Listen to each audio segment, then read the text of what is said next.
Yes, sir. And where, Sackhead Sean, and when might people be able to hear or watch your show, sir?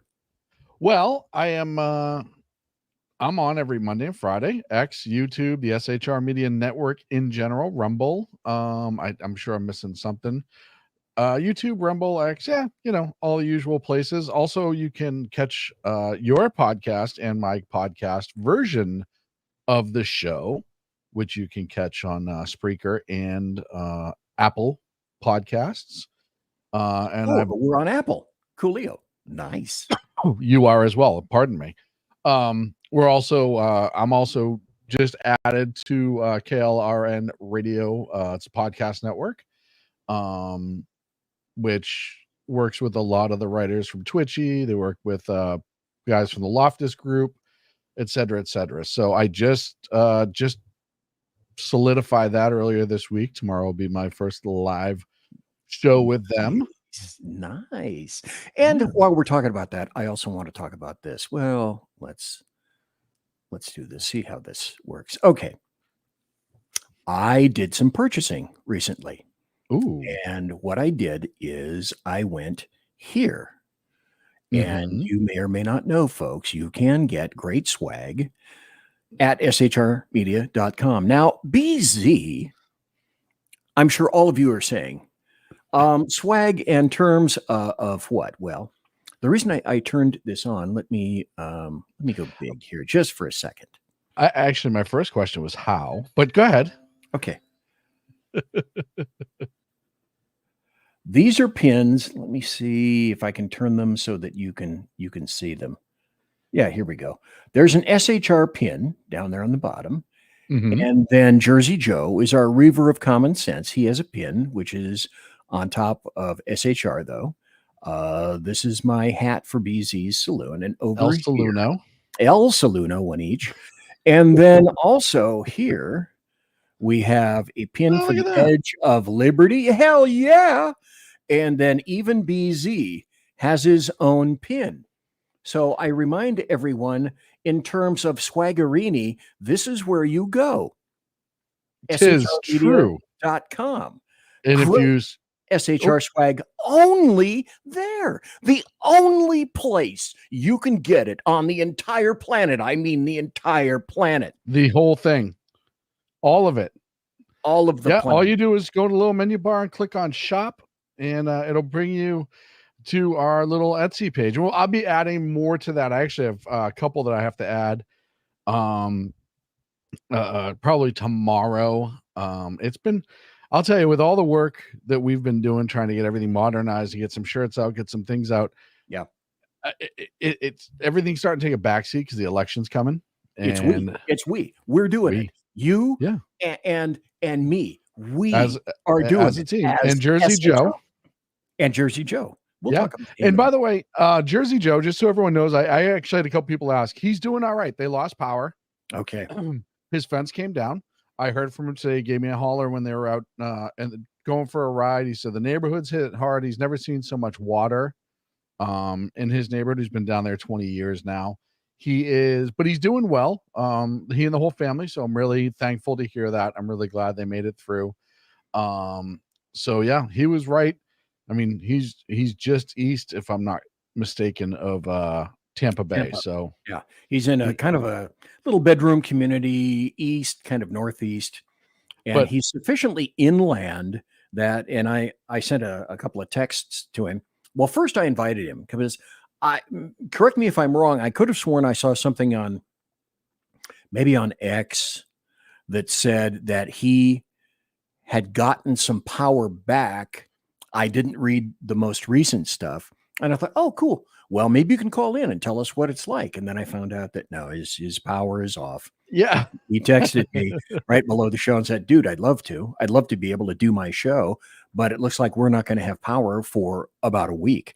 Now, he was lucky in terms of he's sufficiently inland that he didn't get the precise brunt of everything. God, I wish I had a map. I could show people this. The peninsula of Florida, maybe I can describe it like this. If you can feature, okay. If you keep talking. All right, I'll keep talking. I'll keep talking here. I'm talking here.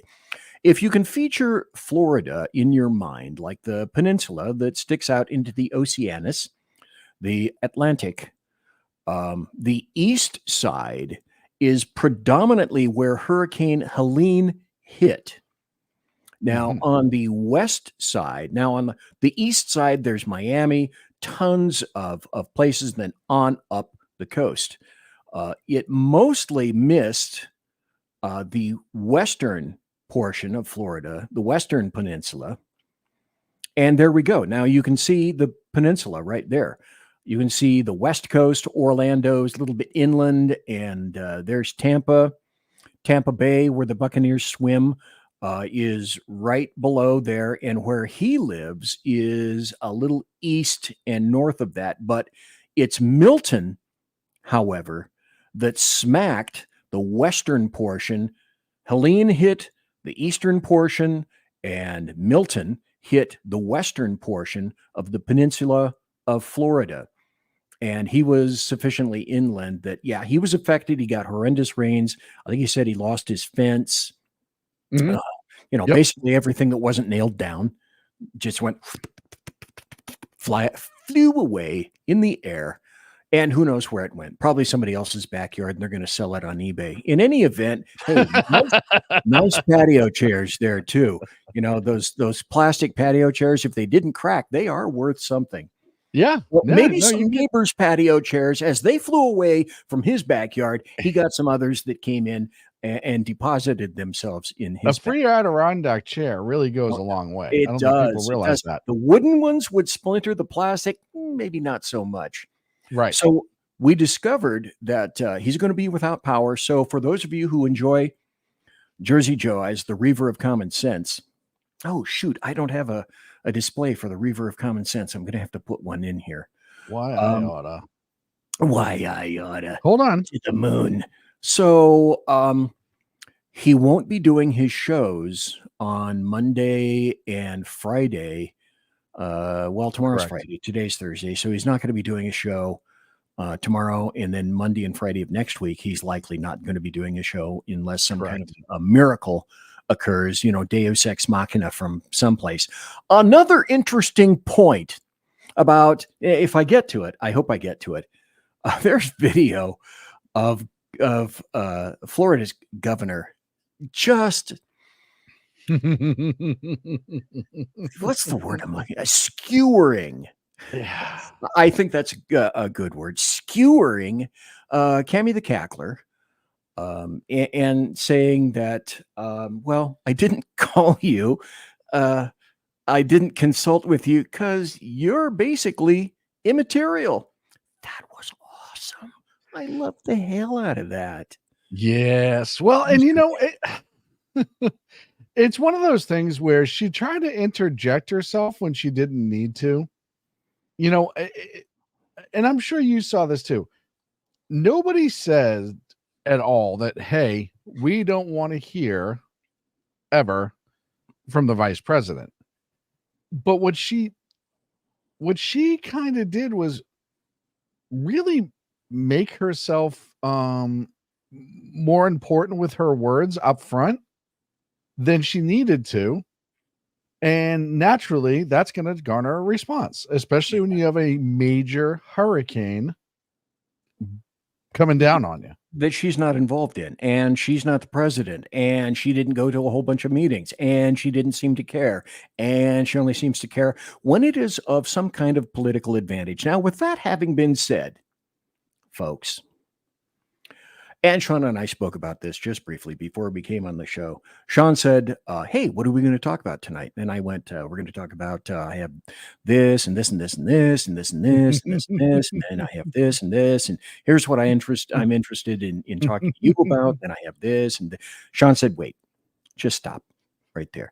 You do know, you fat guy, that you're not going to get to a percentile of those, right?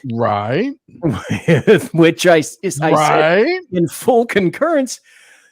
Yeah, but I'm hoping to. So I'm hoping to be able to get to, because I've got all my stories over here on here on this side of my beautimous widescreen that Mrs. BZ was kind enough to purchase for me last year, right around Christmas, if I'm not terribly mistaken. I could be, but I'm probably not. And I have all these stories all lined up to talk about. And somewhere in there is Governor Ron DeSantis and his little chatibus about Cami Cackler. But first, before we go, a couple of things I would like to point out.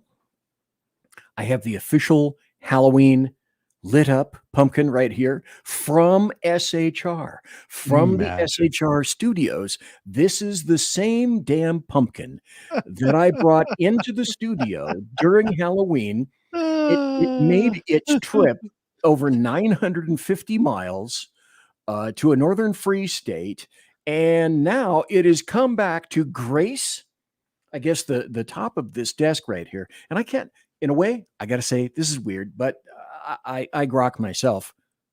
Hey, I see what you're thinking. I think I am in your head. I see, I hear, I saw those little gears turning around, but it's comforting to know that something from the original SHR Media Studios is with me in here, including the little Halloween head right here. That having been said, I want to go to this.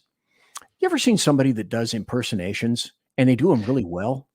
I don't know if you've seen this guy, but yes, this guy is awesome. So I want to start out with a little humor, and then we're going to go to the Chicago death toll, and then I've got some happy stories. So happy. Then we're going to dead. I know they're happy stories, happy little stories like Bob Ross paintings. Happy little stories. I can't wait to get to them. This guy is awesome. I miss it. I miss the Trump speeches. For real though, it was my favorite speech I've ever seen a president give. It was the night the United States killed the leader of ISIS. Trump comes out of the Situation Room at like midnight in the White House, and he walks down that fucking tunnel like it gives a press conference, like he's giving a post-game NBA just killed a guy press conference. He walks up in front of the entire world at midnight and just goes, Abu Bakr al-Baghdadi is dead. He died like a dog. I didn't change one word of that. That's what he opened with. And then he did 40 minutes. The speech is 40 minutes for no reason. It wasn't a prepared speech. He freestyled 40 straight. Not even a speech, just mean shit talk for 40. The meanest shit talk you've ever heard in front of the whole world. Abu, we can hear him crying. I said, Abu, don't cry. Let me tell you something. Abu cried. He cried quite a bit. I wouldn't have cried. Cry baby Baghdadi. That's what we were all calling it. That guy was awesome. He did a really good impression. He's been doing it for a while. I didn't know that. I'd never seen that guy before. And you know how you're on social media and you just come across, whatever. Yeah. And then you don't even remember where it was. This just happened to be on Twitter or X. What the hell? So I played that, and the first time through, because I'd never seen this dude before, I was rolling. I was, it was like one of those things where I'm glad that I wasn't drinking any liquid, especially any kind of a carbonated beverage, because that crap would have gone right out. It hurts too. That stuff hurts when it comes out. That stuff is terrible. Yeah. It's nasty, Nashty. Speaking of, do I have that? Yeah, I do. Speaking of nasty.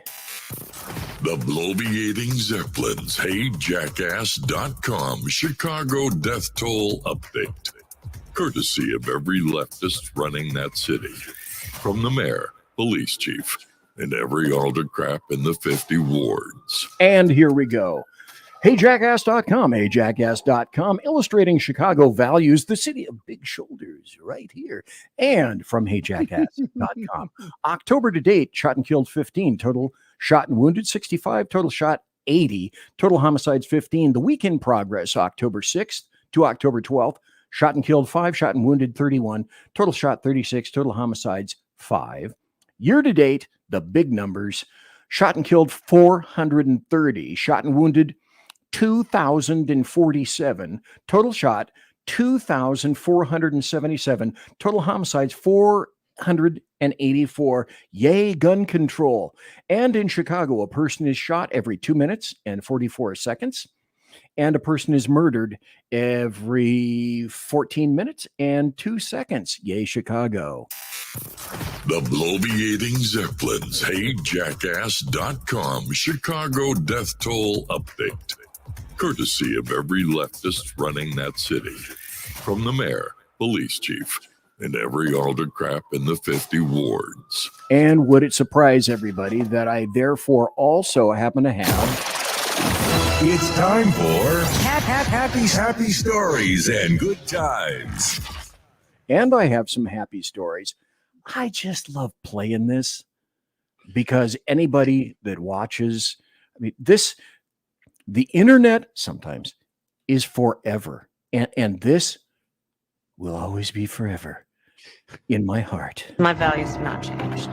Reduce red meat specifically. Yes. The Boston Marathon bomber, they should be able to vote. I think we should have that conversation. Abolish ICE. Yeah. Would you ban offshore drilling? Yes, I'm in favor of banning fracking. I am prepared to pass a Green New Deal. I support a mandatory buyback program. We're not going to treat people who are undocumented cross borders criminals. The idea that more police equals more safety, that's just wrong. Policing, as we know, goes all the way back to slave patrols and that idea. Yeah, you are absolutely right. Where do you stand on defund the police? We need to take a look at these budgets. Do you ban plastic straws? I think we should. 70 to 80% tax rate. I think that's fantastic. Chipping now to the Minnesota Freedom Fund. How dare we speak Merry Christmas? I am radical. I do believe that we need to get radical about what we are doing.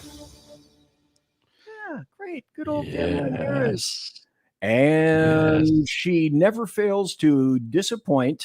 Bringing down prices and making life more affordable for people. Yeah. What are one or two specific things you have in mind for that? Oh, this is where this is where it gets really good. Well, I'll start with this. I grew up a middle-class kid. Oh, there it is. There it is. Yep, there it is. is. Very hard. She was able to finally save up enough money to buy our first house when I was a teenager. I grew up in a community of hardworking people, construction workers and nurses and teachers. And I try to explain to some people who may not have had the same experience, if a lot of people will relate to this. I grew up in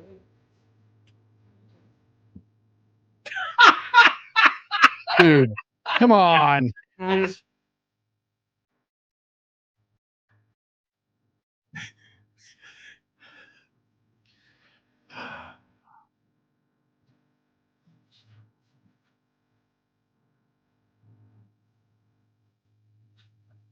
On character. Character.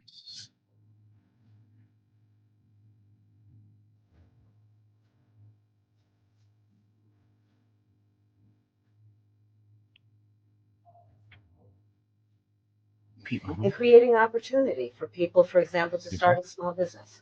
We talk about bringing down prices and making life. Okay, so she talked about lawns and she talked about opportunity, and that's her answer about the economy.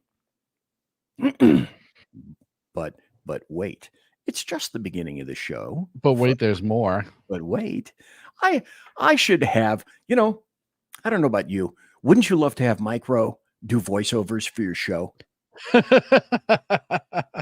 Sometimes I would. I'd love to have Micro do something like, but wait. Oh, yeah. No, Micro would be. But wait, there's more. And when stories like this continue, Micro could step in and say, listen to BZ Saloon. But wait, there's more.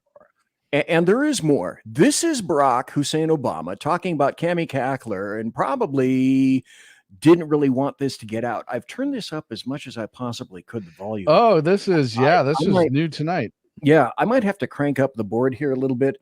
It might be a little low. I apologize for that, but it's again like Tuesday night. The volumes is going to be as high as I can make it. I apologize for that up front. Is that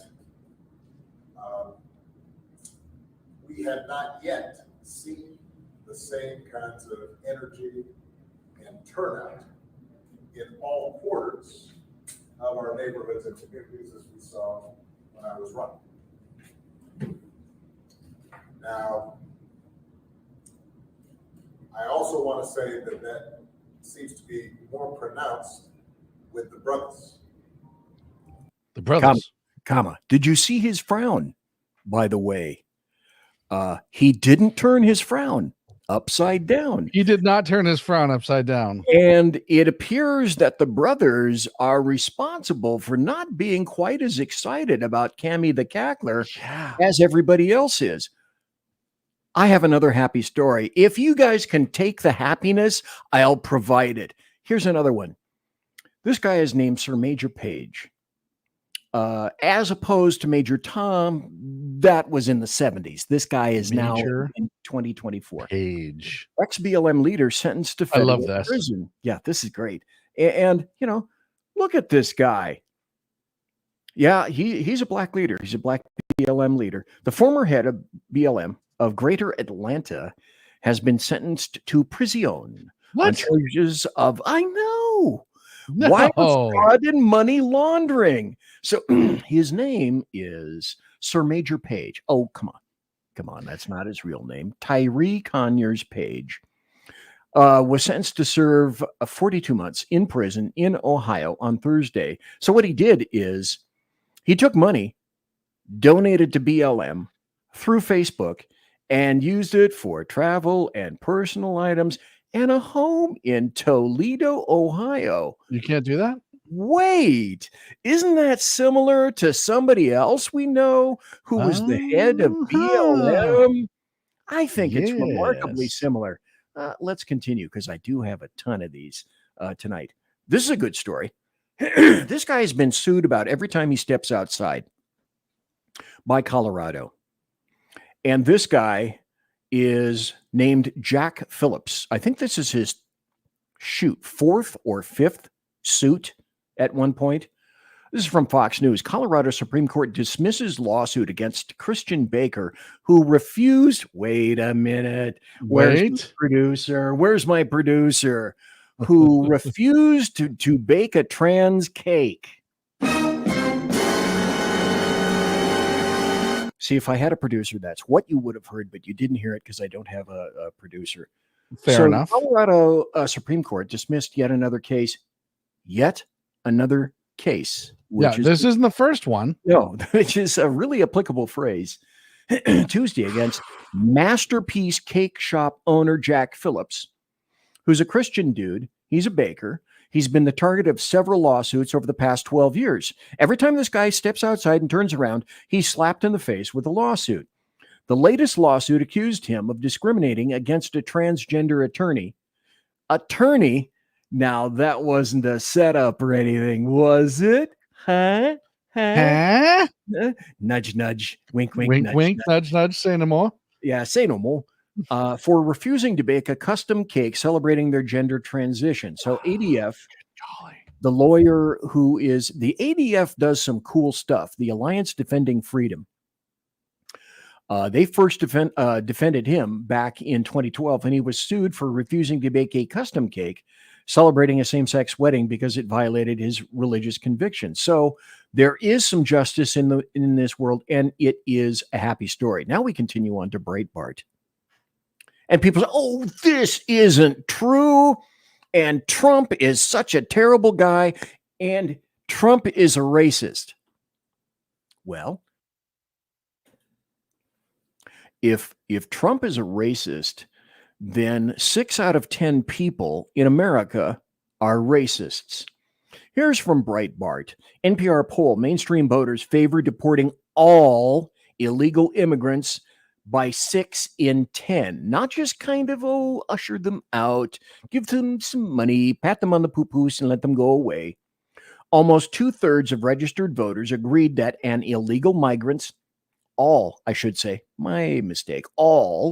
illegal migrants, invaders, as far as I'm concerned, should be deported, according to a Marist poll of 1,628 adults conducted. This is the best part of the entire story.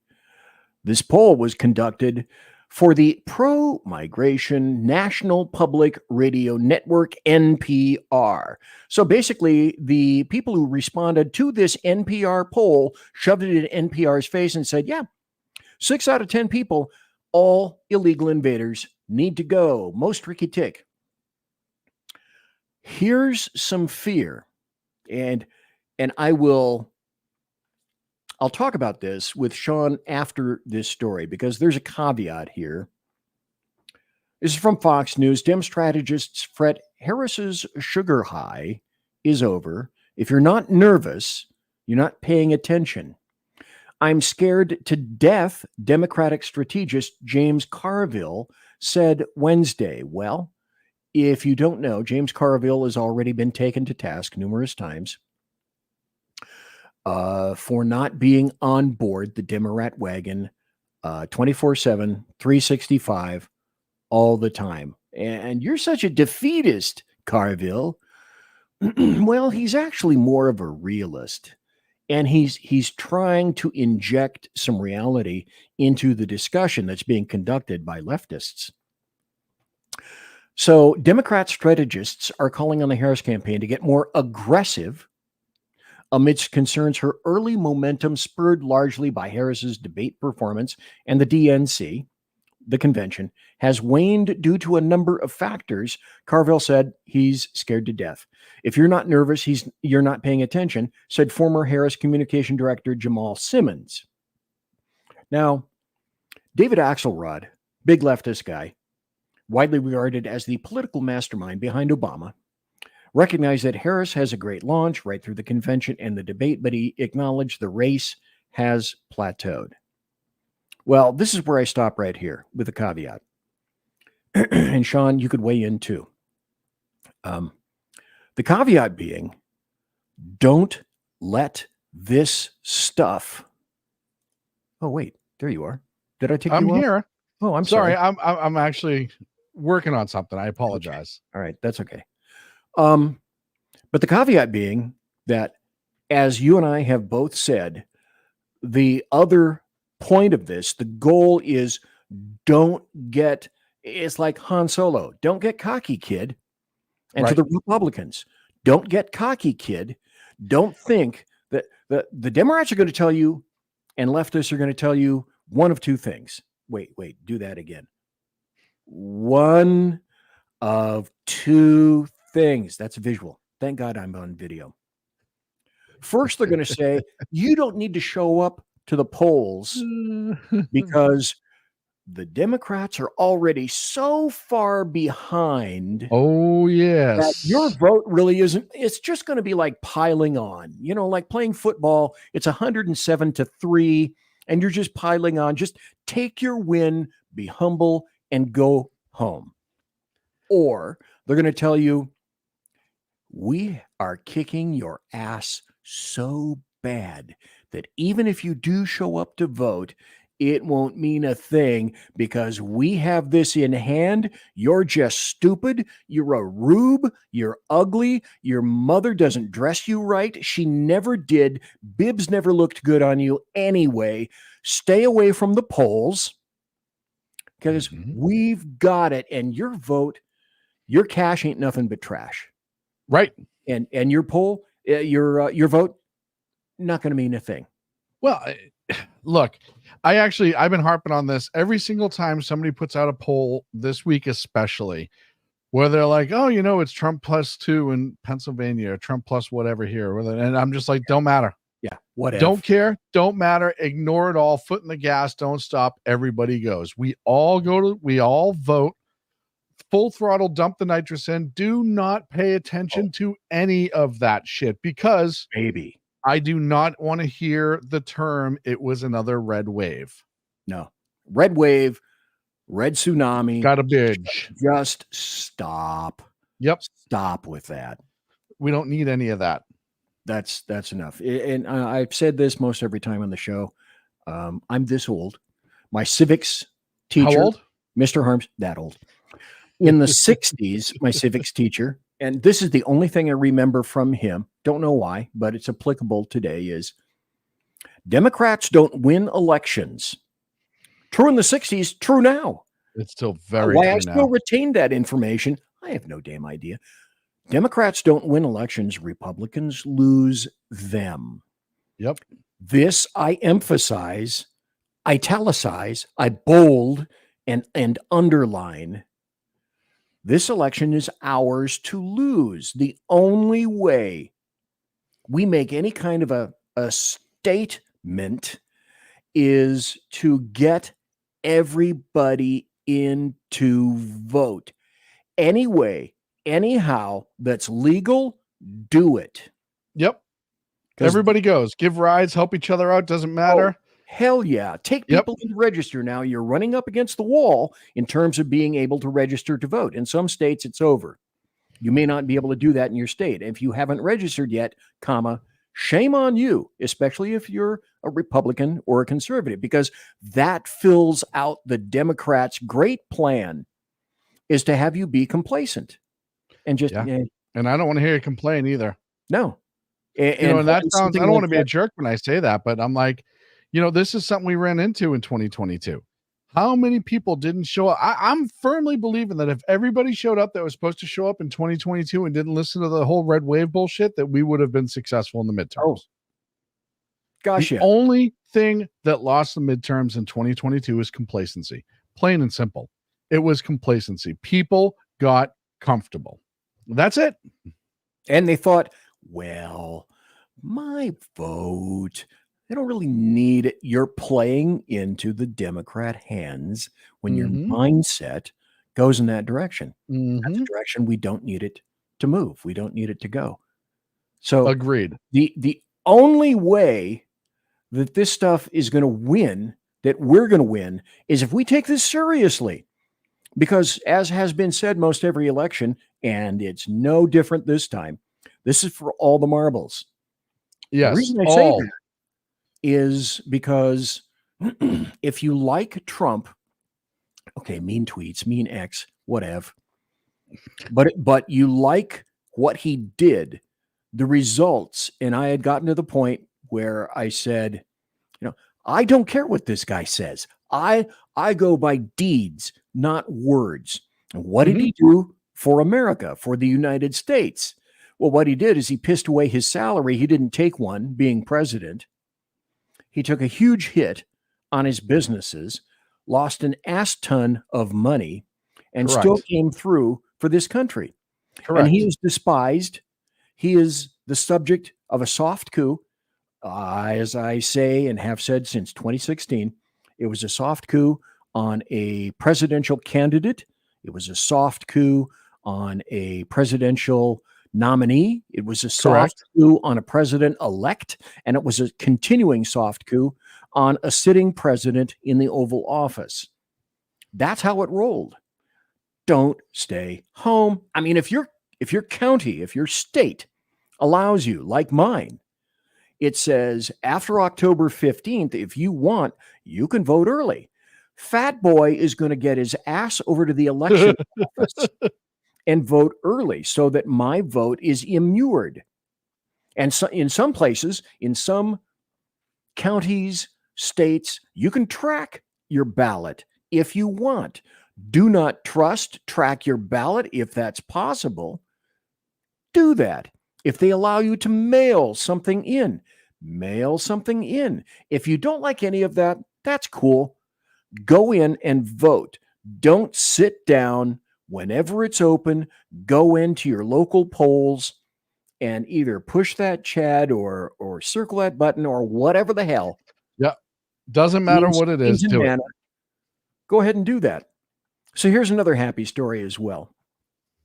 And this is happy because Doug Emhoff he's a man's man. As everybody said, he's part of the Me Too movement, right? Sure.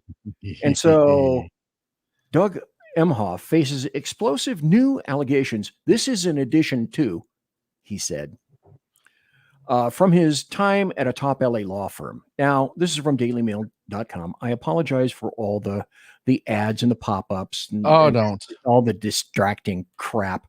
But don't apologize. You can't use an ad blocker in this thing, which is what I use for everything that I possibly can. Kamala Harris, her husband, was inappropriate and misogynistic at work, his former colleagues tell dailymail.com. So attorneys that work for Dougie at his former firm, Fern, Fern, Fern, Ferny Ferd. Fernly Fern, He Venable. went down to the Ferdy Ferd. We went down to the fjords and the At Fern. the fjords. Says he fjord. yelled expletives, held a men-only cocktail. What? Say Hour what? in the office, revoked work perks for women who didn't flirt with him, took Well. only young, attractive associates in a What? limousine to a ball. Yeah, I know. I'm stunned. Stunned, I tell you. I am flabbergasted. Stunned. Gobsmacked. Perplexed. I like gobsmacked. A 2019 lawsuit also claimed sex discrimination by other partners in the LA office Emhoff ran. And while engaged to Harris, he hired an unqualified part-time model as a legal secretary because she was young, she was attractive, and friendly with the powerful men in the office. Imagine that. So the claims are the latest in a I string think of you're allegations. misunderstanding him totally. I think I'm not. Somehow I'm missing his intent. There's the spirit of the law and there's the letter of the law, and there's something in between. I'm letting something fall through the cracks. There's something you're missing. Damn it.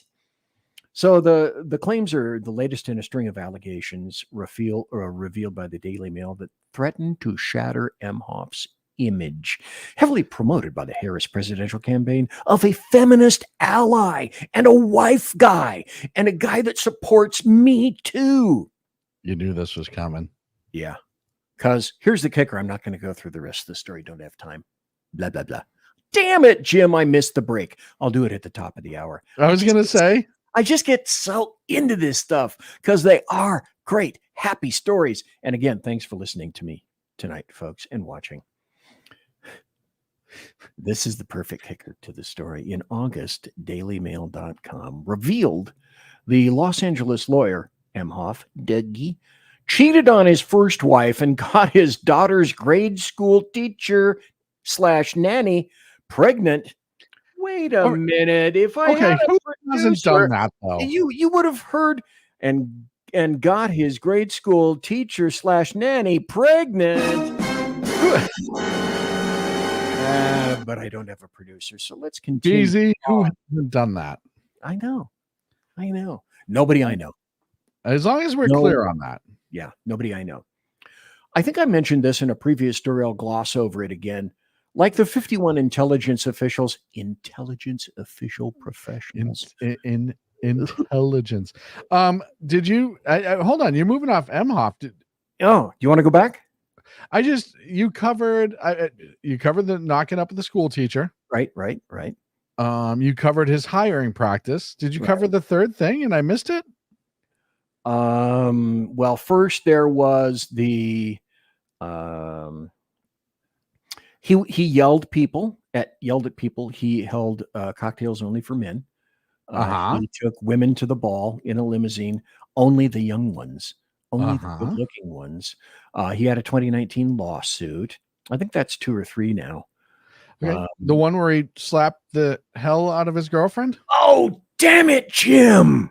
Yeah. God. Okay. Keep the audience entertained for just a moment because I have video of that happening. Okay. Of it happening? Oh, yeah. Oh, shoot. Yeah. Oh, I haven't seen video of it happening. I just read the Daily Mail story. I know. Yeah. It was so good. Are we sure it happened on video? Oh, I have it. If I can find here, let me take this. I'll tell you right now, this is all news to me. Okay. So, and I'm not being funny and I'm not killing time. I'm not doing that thing. I legitimately did not know this. No, let me see if I can find it in my appropriate folders because I saved it. Shoot. Here we go. That, and we'll go down here because I got a lot of videos that I keep because they disappear. Oh, are you serious? I didn't keep this one. No. Oh, this can't be. Well, I'm just going to share my screen for a second because while everybody else was being a grown-up about this, okay, I did the next best thing and I was memeing. So this is my meme. Okay. Just so. And I know you can't read all the words, but this was, you got to remember, this story dropped the day after he did the Jen Psaki interview where she's talking about how he is reshaping masculinity, right? That was like the mind-boggling aspect of it for me, where she was like, oh, you're totally reshaping masculinity. And that's what they were all saying. And then the next day is when the Daily Mail was like, oh, by the way, when he was in France at the Cannes Film Festival leaving, he was intoxicated and his girlfriend at the time talked to another man and he responded by backhanding her so hard it spun her around. Totally reshaping masculinity. And so the meme, it says, what's your attitude about women? Doug's attitude about women is knock them up or knock them out. That's his too obvious approach. It's I cannot find it now. What's making me I will find it over the weekend. Oh yeah. I just don't have the time to do it right now. The train must keep a rolling. I'll tell you, BZ, what makes me most frustrated about that is, look, Trump talked about on a bus with another TV personality while he was describing how some females in Hollywood act, and they tried to hang him for it. And he didn't do it. They talk like he did it. He didn't do it. Right. There's outside of the Jean Carroll story, which everybody knows the reality behind that. She's a nutcase. If Melania, let's flip this around. If Melania, say, beat an ex-boyfriend in public at one of her modeling events, wouldn't that be plastered everywhere?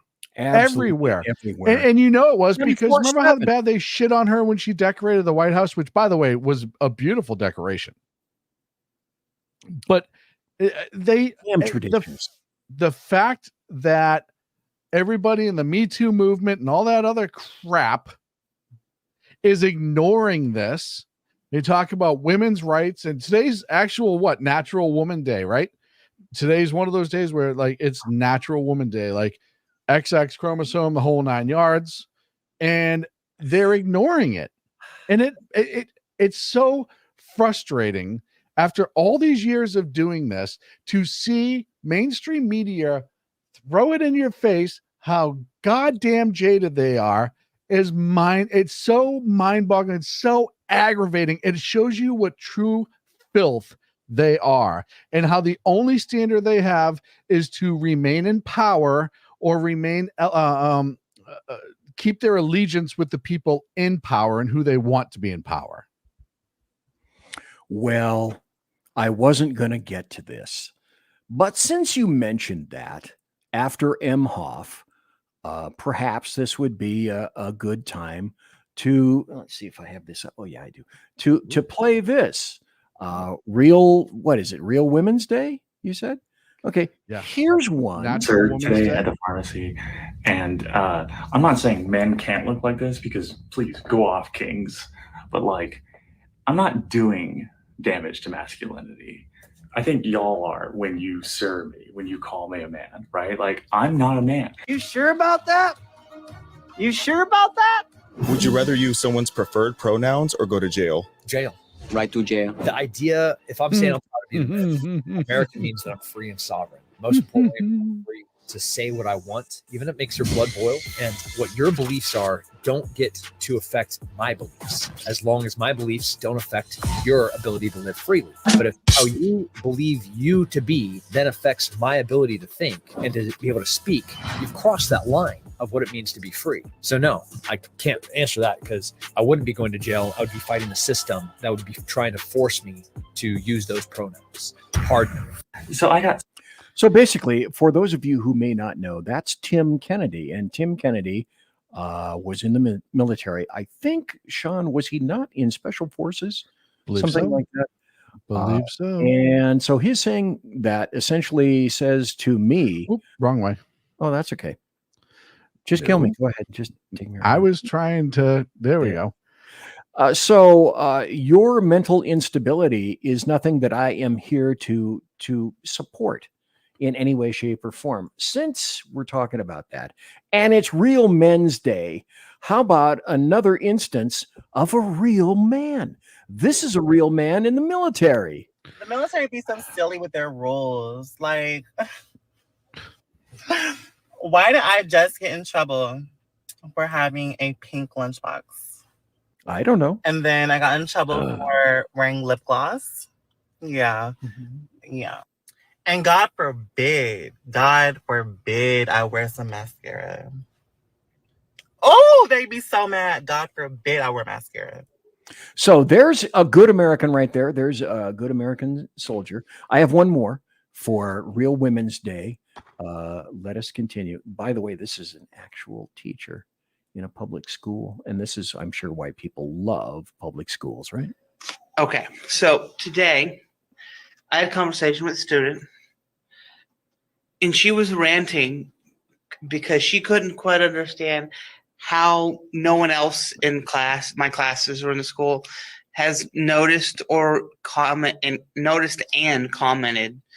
either or about the fact that I have a chest now. I'm small for most women, especially because they're my size. Right. They're just barely technically B cups. I've been on hormones about a year. Difference from most trans women.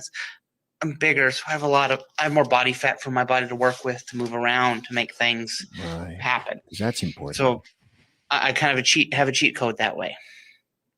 Okay, I think I've heard enough of this unit. So they are simply wonderful representatives of Natural Women's Day. So thank you for bringing that up, Sackhead Sean. I appreciate it. So always indebted to the individual who's a wonderful guy, and I didn't get to this. Here's another happy story, and it goes hand in hand with the 51 intelligence guys. 200 plus former generals and admirals endorse Trump. I covered that before. Let's move on.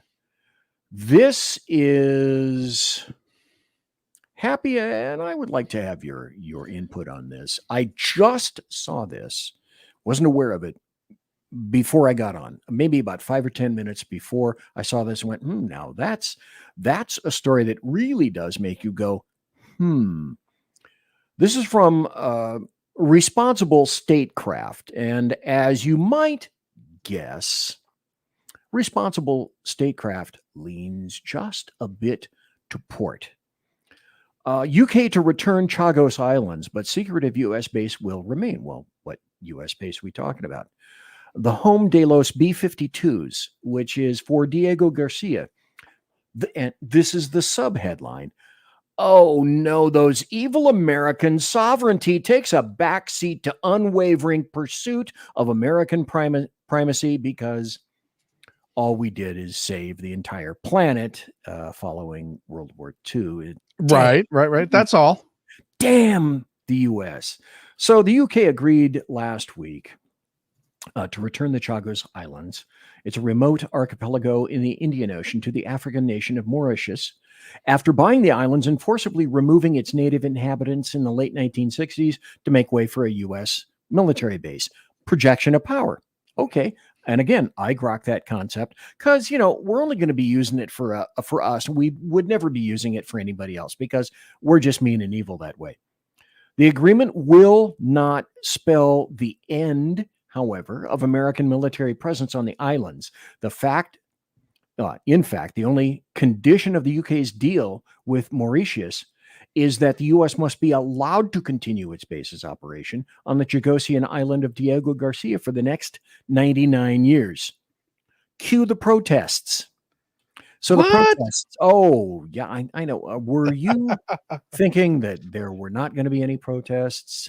Shame on you for thinking there weren't going to be any protests. What do I have? I got about 5 minutes. I think I can. Oh, yeah, I can easily get this in. So any thoughts or ideas? Can you actually do a break at the top of the hour? Because I'm sure many people here need to go pee-pee and poo-poo. And I need a break. Yeah. So I'm over here sweating, heavy lifting. I know. Stressful. See, my face is matching my shirt.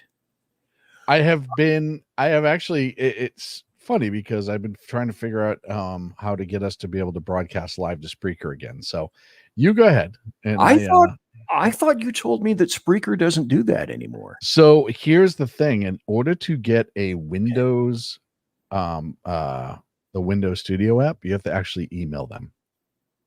I have it. Oh, okay. So if you ask them, yes, then apparently they'll accede to your wishes, but you have to know to ask them to have that occur in the first place. No, you just got to be a little bit smarter than the average bear. But what I'm gonna do is, and I've been working this out because I just had somebody ask me about it, and is I am just going to use my tablet here to feed Spreaker on the final mix down for the show on a 3mm line, and I'll just run that separately. Okay. And I don't even have to worry about doing anything. And here's why I think that's important for those who have not been following. I'm hoping that you know the story about SHR and you know the story about the Sackheads radio show, which originally started not with me, but with Sean and Sackheads Clint. What year did you guys start? 2013, 2013, yeah. Right around there. And you started in somebody's bathroom or a closet or something like that had no servers as far as I was concerned, or knew. Nothing. We started literally in my living room with a small laptop and a headset. We shared a single headset style mic as we talked for the podcast. So like you went, okay, I can hear this. Okay, Clint, can you hear? Okay, how about me? Okay, Clint, can you hear? You did it something like that. Exactly. So yeah, we would hold it between us and just hand it back and forth. So Clint and Sean continued doing the Sackhead show until, let's see, when did I get there? I got there in 2016. I retired in 2016. I met Sackhead Sean at a Starbucks that mid 2016-ish. Yeah, that Wendy on X laughed at when I told her that story about the Starbucks. And I was allowed to carry their suitcases to Freedom Fest that year. Oh, you just told this story. No, I know. And so I didn't get my own show until January of 2017. And then it's interesting because I got the show back in January of this year.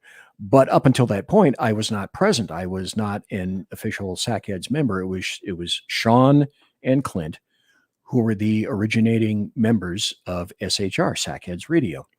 Mm-hmm. And originally, in its true purest form, it was just audio.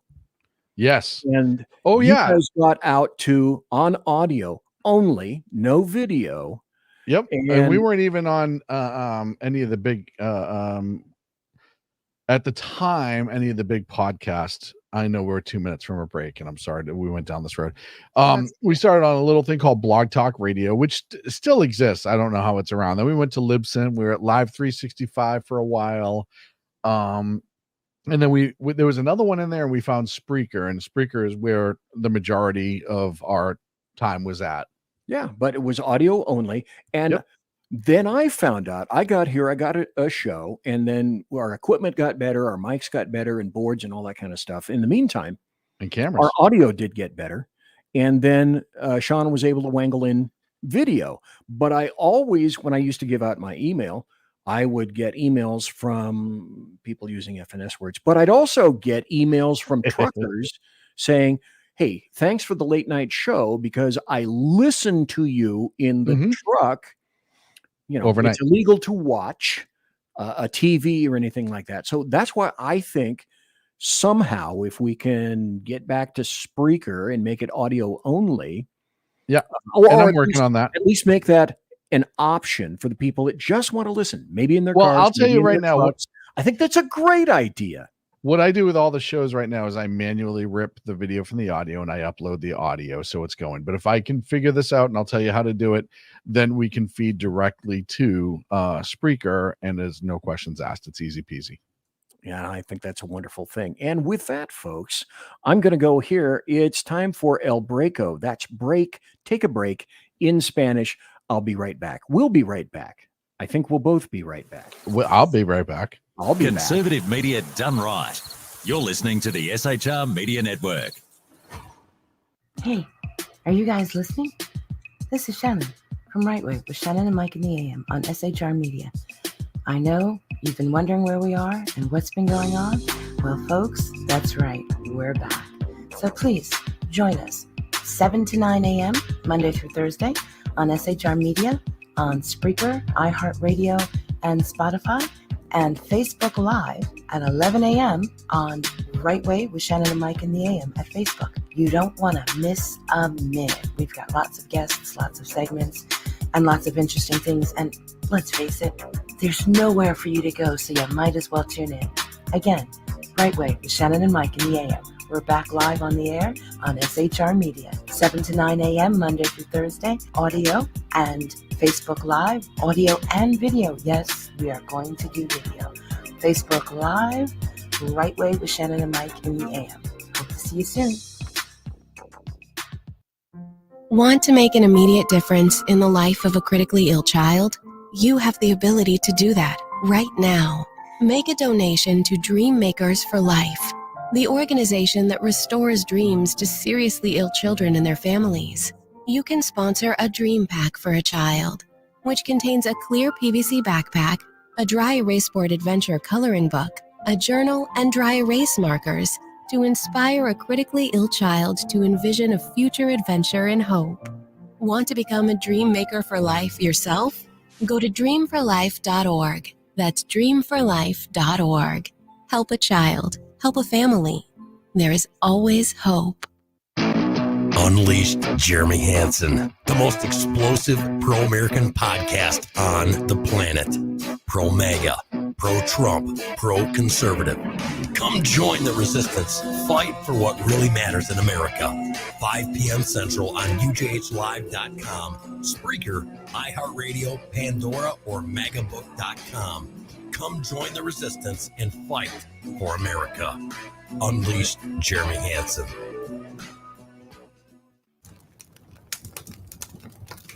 Do you value yourself, your family, your friends? Want to know more about how to survive, thrive, and stay alive in these dynamic times? Listen to Around the Campfire with Kate, Thursday nights and Sunday nights at 8 p.m. Eastern, 5 p.m. Pacific, 7 p.m. Central, only on PSN TV. That's Around the Campfire with Kate. News that nobody in the MSM wants to report. Remember, train hard, train smart to survive, thrive, and stay alive. Conservative media done right. You're listening to the SHR Media Network. And welcome back, ladies and gentlemen, boys and girls, to the BZ's Saloon, BZ's Berserk Bobcat Saloon radio show. Thanks so kindly for watching tonight. I have some folks in YouTube chat. I have some folks in Rumble chat.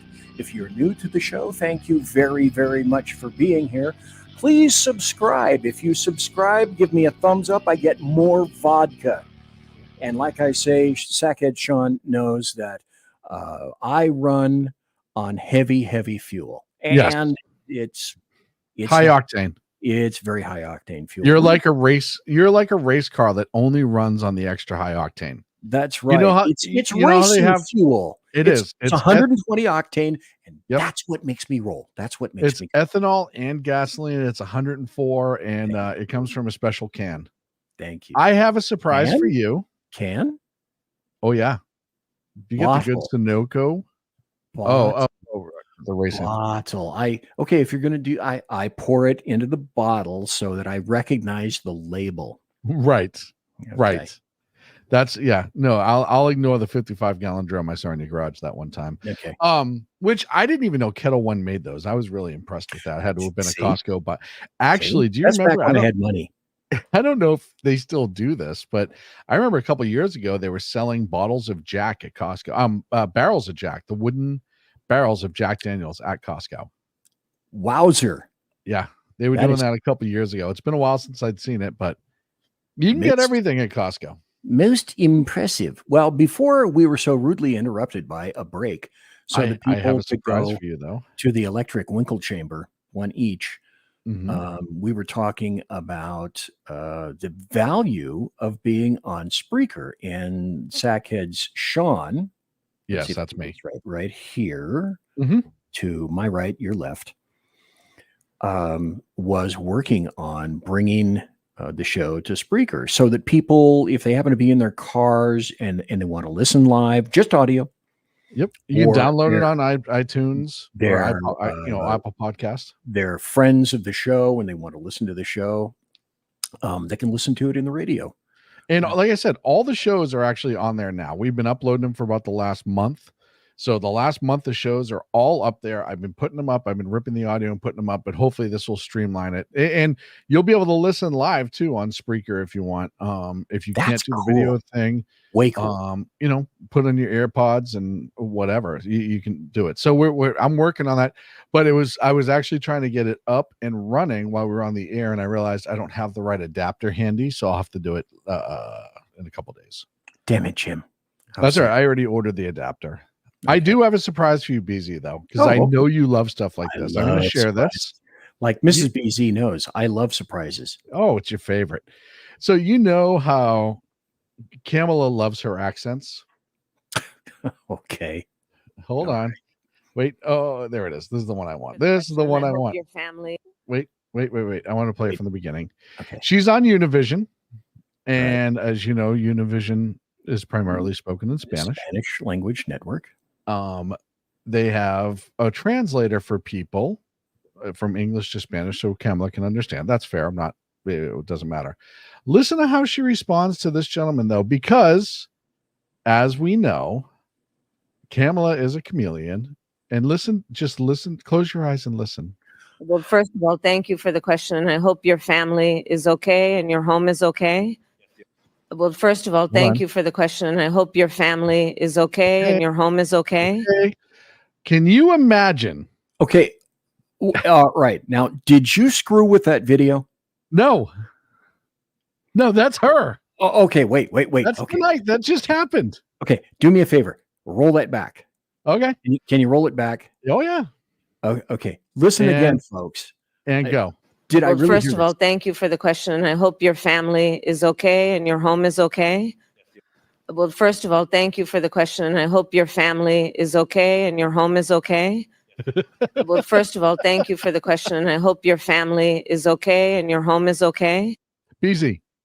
All righty then. BZ. Yeah. You're a man of this world. You've been around the block a few times. Yeah. You've watched a little bit of politics here and there, right? There and here.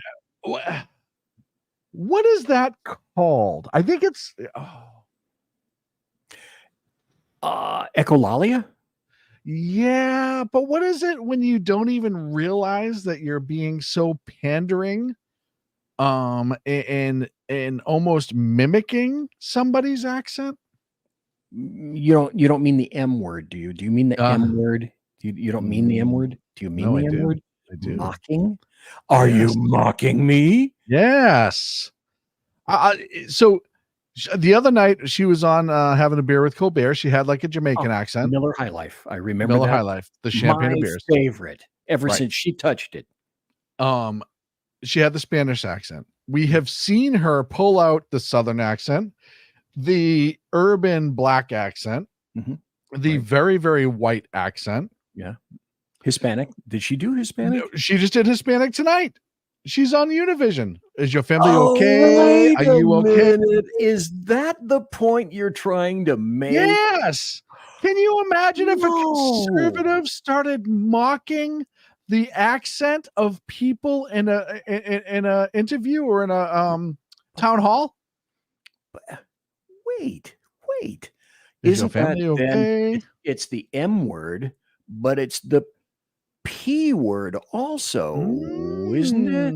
Yeah. Is it with like similar to, not exactly like pandering? Isn't it also kind of borderline, I don't know, racist? Insulting. Yep, that's another good one. That's a big I word. I don't understand. I don't get how this shit gets a pass. I don't. And I'm sorry I cussed. I know we're trying. I don't get it. I don't understand how this gets a pass. This is so blatant.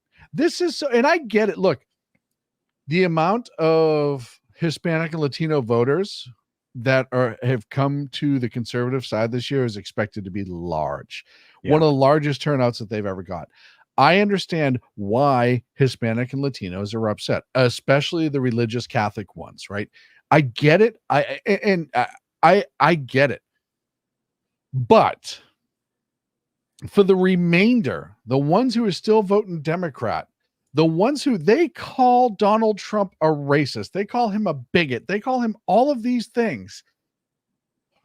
He's not walking out on Spanish language television saying, "Is your family okay? Are you okay?"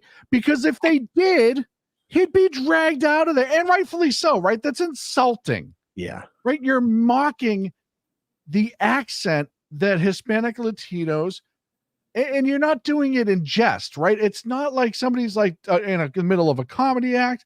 It's not like me doing it, making fun of her doing it, where it's like lighthearted and meant to prove a point. She's trying to be a chameleon. She's trying to fit in. That's sincere to her. That is how AstroTurf, I've been saying this on social media, and I'm going to write an article tomorrow, I think, about how AstroTurf Kamala Harris is. She's a Manchurian candidate. Everything about her is made up. She has never had a thought of her own since she's entered into politics. What has happened? Wait, go back one sentence, because that's what that deserves. She's never had a thought of her own? Yeah. Yeah. No. She's been groomed since a young lawyer for this position, right? She was groomed by Willie. Willie brought her up to the state level. She was groomed at the state level to become a senator. All of these advisors, all of these Democrats that are constantly, this is why she can flip-flop on so many different things at the drop of a hat, because she's done it her whole career. Because once she's locked into one thing and whoever is in charge walks by and says, "Hey, we're doing this now," she just parlays right into it. She doesn't question, because she doesn't have any scruples. So she's AstroTurf. She is fabricated. She is not a real person, which is why when she gets asked questions, she freezes when she's in public places, right? And this goes back to why she is tanking so bad right now with the general public, because all of these years, she has been told what to do. And now she thinks because she's the boss that she doesn't have to listen to those advisors and those people around her. And we all know who is, oh, look, Elon Musk is here in our chat room.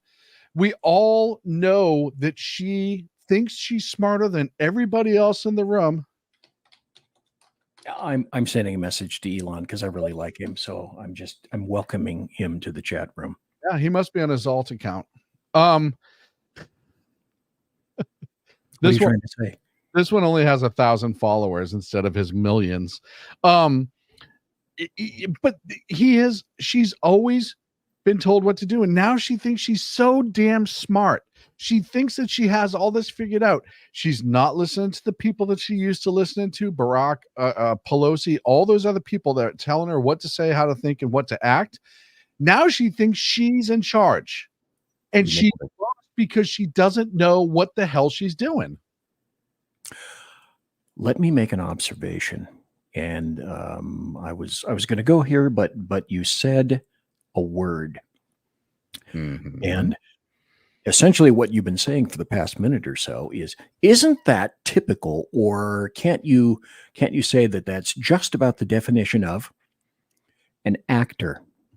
An actor is provided lines, an actor is provided a stage, a set. There's a director. There's someone who gaffs the electrical and provides the lights. And then there's a producer who funds everything.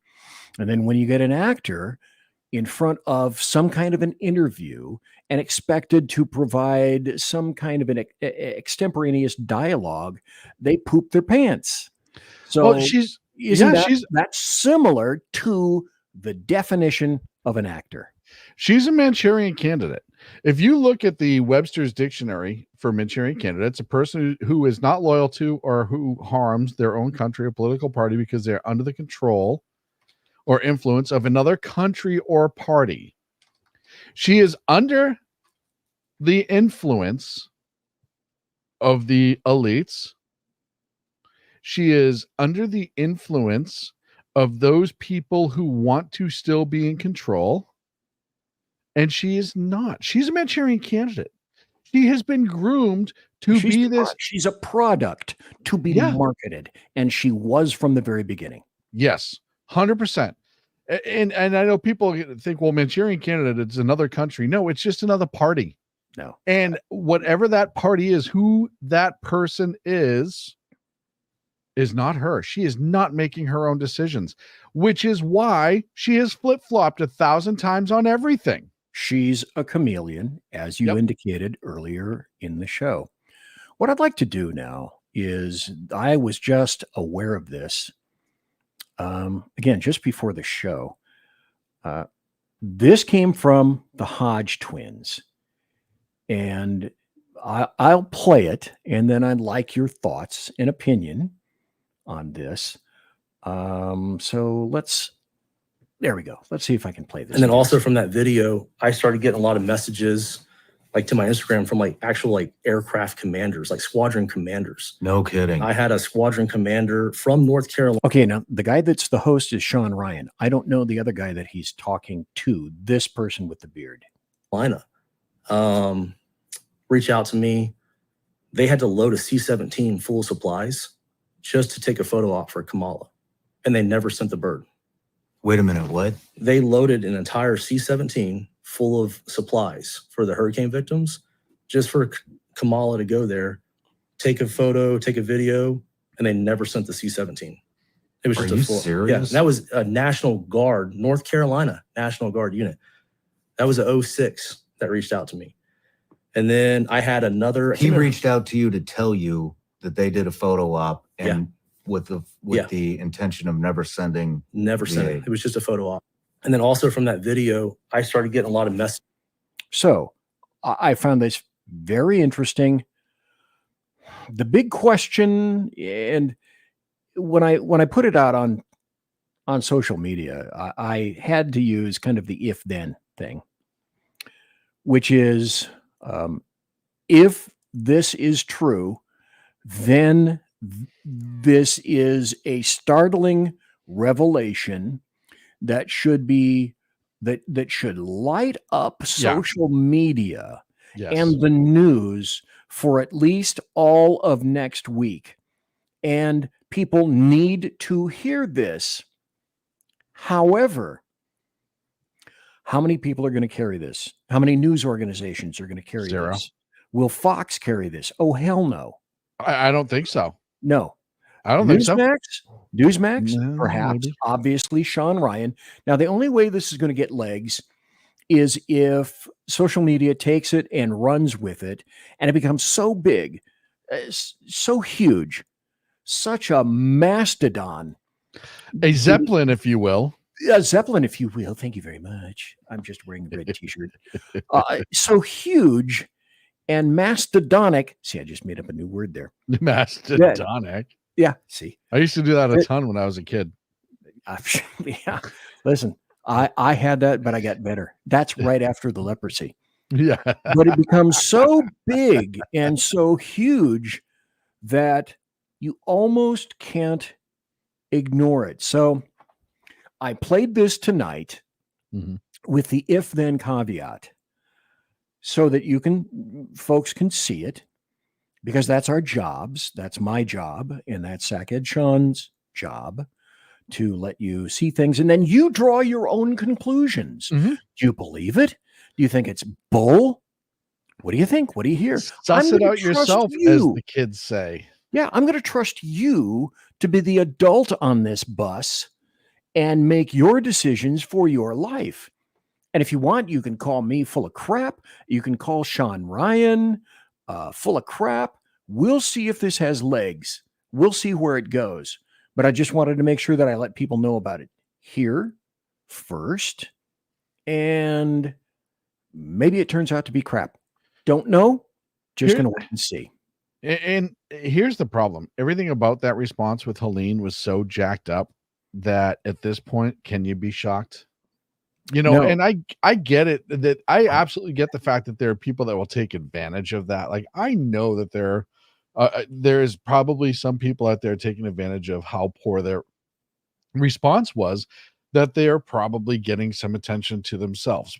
That being said, you do not go on a podcast of that size and make an allegation that big, knowing that every part of your reputation will be absolutely destroyed when it's verified that you're lying, right? It just will. So I believe there has to be some accuracy to this. There's also a part, and you and I have a story. I come from a military family. And I thought you were going to say I was a middle-class child. I was about to start laughing. No, I know. Damn it. If I'd been thinking, I would have said that. I grew up in a middle-class family. Proving again that I am not in accordance with God's great plan, at least in terms of podcasters. So I didn't serve in the military. I come from a military family. I spent about 41 and a half years in law enforcement instead. That's where I did my service, even though up until me, the members of my family, the BZ family, have historically been involved in the military. But having said that, I've always been around military. I've always been around Air Force personnel. And I have an acclimatization of the military. And I know a little bit of their jargon. And I kind of like, when your spidey sense goes off, and especially you and I were both cops, and you and I had spidey sense. And you and I wouldn't be here unless our spidey sense worked a whole bunch of times. And that's kind of like the smell test, and you look at this guy over here that I just played, and he's on Sean Ryan's show, as you said. So that lends some veracity, some credence to the story. And then I look at this guy, I look at his physicality, I look at his age. He's a little bit beyond a young war age male or a wham. So he's probably served. And again, I don't know who this guy is. This is just an excerpt from the show. But he's using jargon and a presence that indicates to me that there very well could be some truth to what it is that he's saying. Yes. So I saw this. In other words, what I'm getting down to is I saw this, played it, listened to it, watched it, and I didn't out of hand completely dismiss it and say, I'm not going to play that tonight. It's bullshit. Well, no, and I think that's the point I was trying to make, is everything leading into this says that there's credibility to this, and there is enough. And look, I said on my show the other day, there were text messages getting released in the pararescue community that they weren't being sent out to do stuff. There were emails. I think it was the 101st Airborne. Who's right there in North Carolina? Is it the 101st or the 82nd? It's the 101st. I think it's the 101st Airborne. Yeah, 101st. They had a group chat going around where they're like, hey, why aren't we being deployed? We could really help here. So there was a lot of, and then there's some emails sent out today saying, hey, North Carolina's in charge of the response. It was on a federal level. I saw that earlier too. Essentially, it looks like we're trying to pass the buck as to why the response was so slow. So I don't have any reason to doubt this guy. And I don't, until it's one of those things, until somebody proves him wrong, I'm going to go with his story, because at this point, FEMA and feds and everybody else and mainstream media has lied aplenty. Don't care. It's everybody's to the point. And we've said it on our show a million times with sackheads, and I say it still on mine, is if I'm wrong, prove me wrong. Yeah. And I'm okay. I can make an allegation because this is America. I have the First Amendment. The First Amendment is backed by the Second Amendment, which is why they're trying to kill both. Kill the second and you can kill the first. That said, second protects the first. I get to have an opinion. I get to opine, as an attorney once accused me of. So you sit on the stand and you opine about these very things. I love that word, opine. Well, I'm here to opine and inform as well. But a lot of what we say, and I we'll know see where your this goes. show, and you know my show. We don't just throw on random things that we see that have no teeth to No. it, that have nothing that we can say, no, I think there's some validity here. There is discernment. Right. And my favorite thing that you see in social media now is you'll make a statement based in some sort of fact argument. And the first thing someone will say is, well, prove it. Okay. So you want me to do like an hour's worth of research or find documentation for the stuff that I've learned over the last 20 something years and put it together and link it for you? Or how about that? Because that's what they try to do, right? And then it feel like, oh, you want me to take all my years of knowledge of constitutional law and start laying it out for you? Or you want me to cite 10 different case laws? Or you want me to cite 52 different historic dates, blah, blah, blah, blah, blah. No, I'm telling you this. If you were going to doubt me, you go do the homework. And they'll say, oh, I knew you couldn't prove it. It's like, no, I just don't owe you that, homie. I've done it a few times. That is true. You don't owe them that. And I have what I consider to be a perfect response to that, because I've said it before.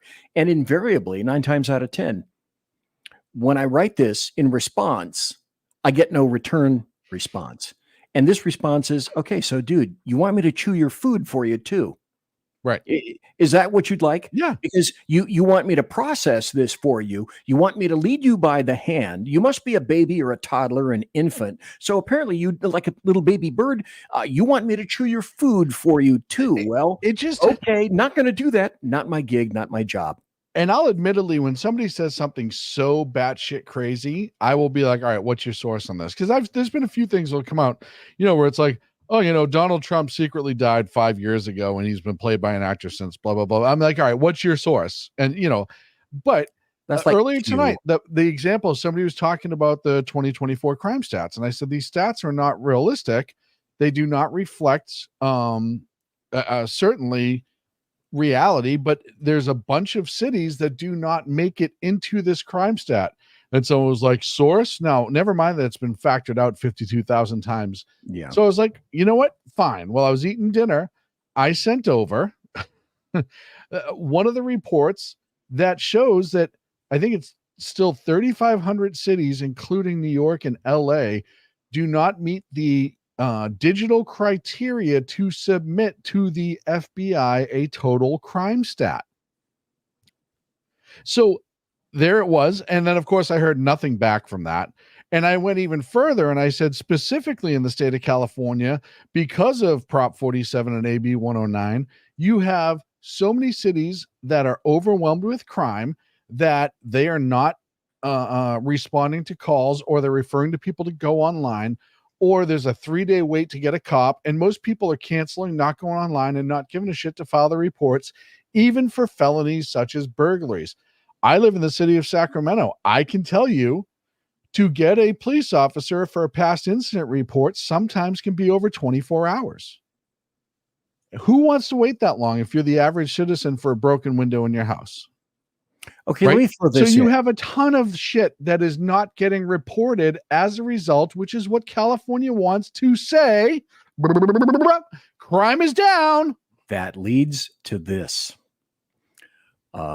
I've been dragged, probably like you, and I got a minute to sum this up, and then we're going to go to a break, and you guys can go pee-pee and caca. I have been dragged kicking and screaming into being a conspiracy theorist, because it appears that so much of this stuff from 2016, when Trump initially said, I'm being surveilled, and it turns out, well, maybe surveilled wasn't the right word, or no, I'm sorry, he said wiretapped. I'm being wiretapped, which is an ancient word. There used to be wiretapping occurred, but I've been dragged into the conspiracy theorist world, not too much, but such that I can't help but wonder now about most everything involving the government. And I'll leave with this before we go to the break. If you can remember, and let me see if I have this up. Okay. This is from my previous show. Okay. How do you get your $750? Well, there's the government telling you how. Visit disasterassistance.gov. Call 1-800. Use the FEMA app. That's everything that disaster victims and survivors can't do. Was that intentional? These days, How do you know? you have to wonder. And if you're not wondering, then I'm sorry, you're not a thinking human being. And what's wrong with you? We'll be right back after this. Conservative media done right. You're listening to the SHR Media Network. It is he that is me, bringing perspective from across the sea.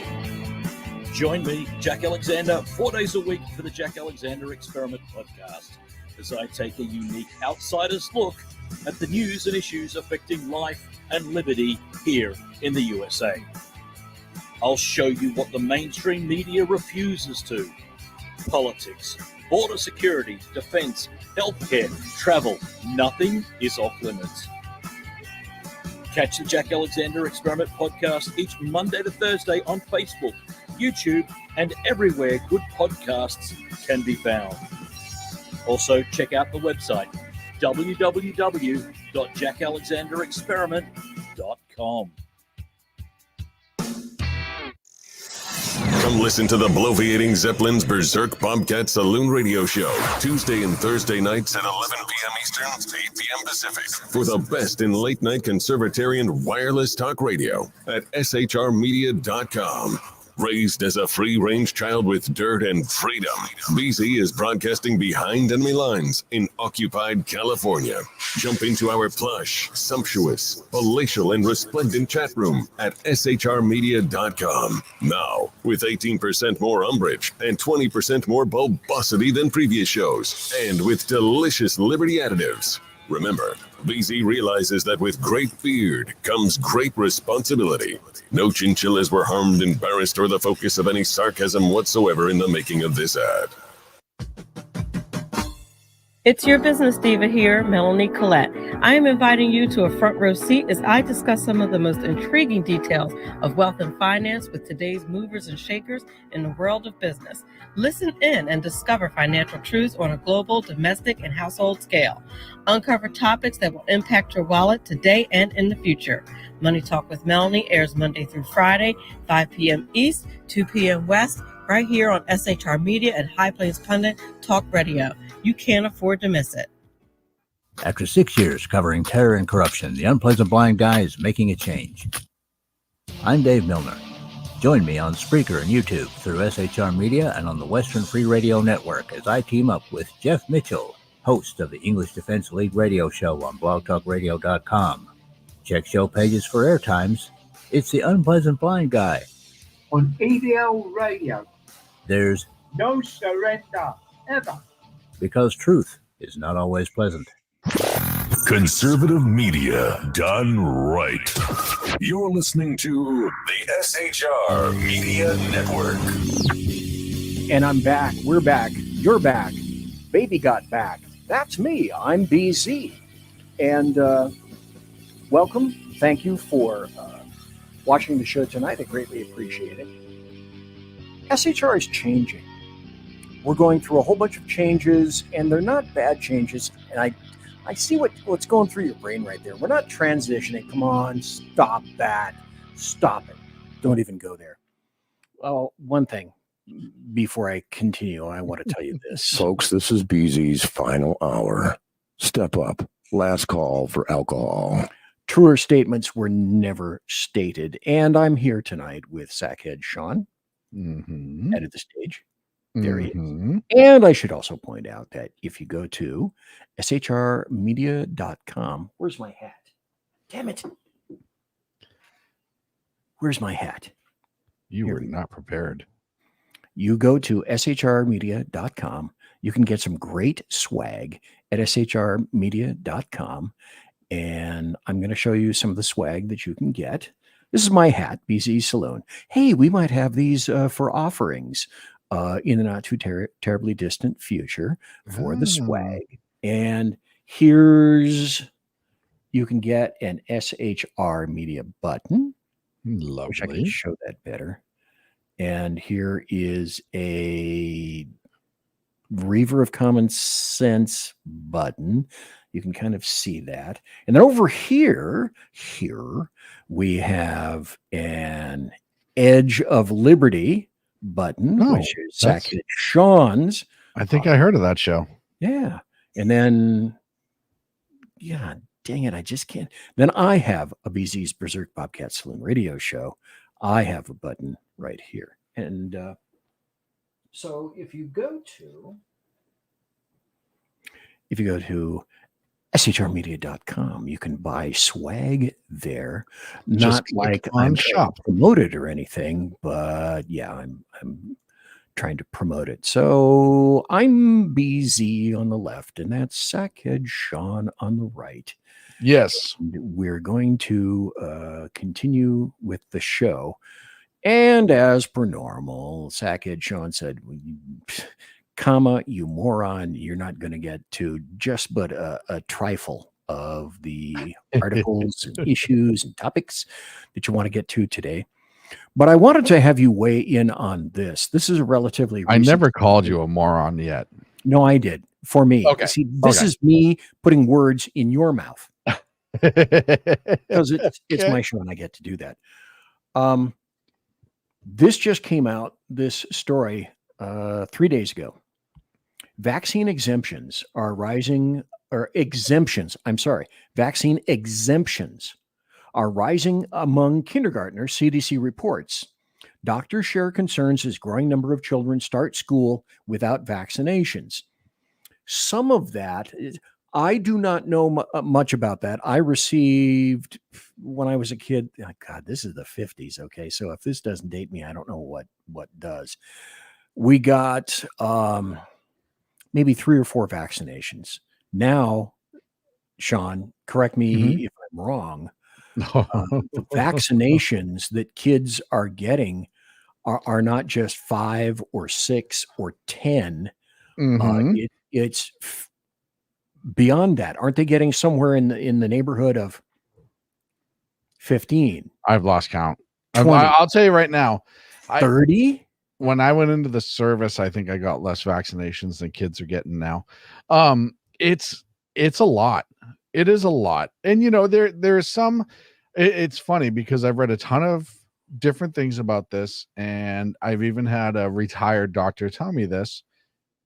They said, you know, the vast majority of the vaccines, if you do them individually, and he gave me a whole list. I don't remember what they are, but essentially there's some of them that are absolutely 100% effective, polio, stuff like that. Right. That if you do you do individually, it is better for the child versus the group cocktails. And it's more effective as a vaccine because the body has a chance to process it. Again, I don't know if that's true or not true. I don't know the science behind that. I'm telling you what I was once told. I am not a doctor. I do not play a doctor on TV. I've never played a doctor. However, when I was younger, I did play doctor. Totally different conversation. But I always tell everybody, do your own research. Go out there and read. Because the amount of vaccines that are getting pumped into your kids now, it does start to raise some questions. My biggest question, and this is something personal to me, is how come autism has gone through the roof since the 80s? If you're a parent, let's just say you're relatively aware of what's going on. It's involving your kids, your children, so you should be concerned anyway. But if you have a sense of history, and therein lies a good portion of the problem, you have to a good logical thinking person with kids should start to pose questions. Why were we only having 3 or 4 big vaccines in the 50s and 60s.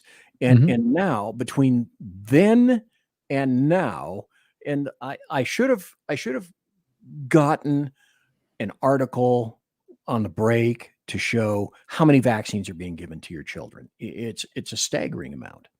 So, but you have to ask yourself the question: what changed? What has changed between 3 or 4 or 5 classic elder vaccines to now, when, and I apologize if I misspeak, 25, 30 vaccines?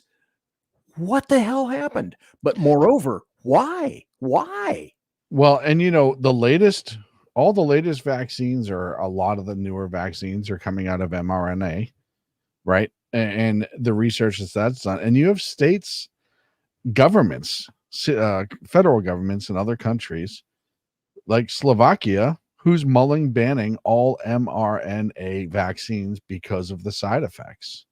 So it's, if you have governments, and you can say, well, it's just Slovakia. It's like, okay, well, I'm not as smart as a Slovakian scientist. We've had other states talk about the COVID vaccine and how it's not okay. My point is, there's first of all, we all know science, right? You're supposed to question science. Scientists question science. That's how they get better science. That's like rule number 1 with science, is it's supposed to be questioned. Nothing is definitive. Nothing is final.